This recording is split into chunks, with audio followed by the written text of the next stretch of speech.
Эгерде сиз сагызды көп чайнап жүргөн болсоңуз, анда сиздин денеңизде көптөгөн өзгөрүүлөр пайда болушу мүмкүн. Эң алгачкысы бул темпоромодуляrdык артроз же болбосо ушул жаакта артроз деген оору пайда болот дагы, бара-бара жаагыңыз оозуңузду ачып жатканда кырсылдап баштайт. Кийин оорутуп башташы мүмкүн.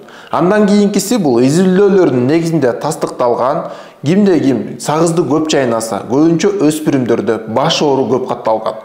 Алардын көбүрөөк башы ооруй турган болгон. Жана сагызды көп чайнаганда ашказанда суюктук көп бөлүнүп чыгат дагы, ашказан оорулары дагы катталышы мүмкүн. Гастрит өңдөнгөн же болбосо язва өңдөнгөн оорулар болот. Жана көп сагыз чайнаганда адам дайыма тамак жегиси келе берет. Анын натыйжасында ашыкча салмак дагы топтоп алышы мүмкүн. Жана ашказан же болбосо ичегилерде көбө турган, жел толо турган дагы абалдар көбүрөөк катталган.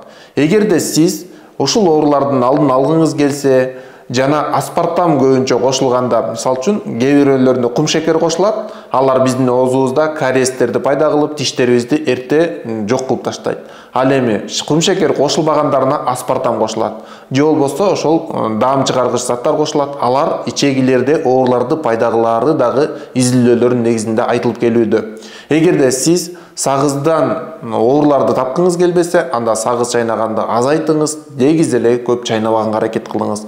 Эгерде айла жоктон чайнай турган болсоңуз, анда оозуңузду бир сыйра тазалагандан кийин дароо түкүргөнгө аракет кылышыңыз керек.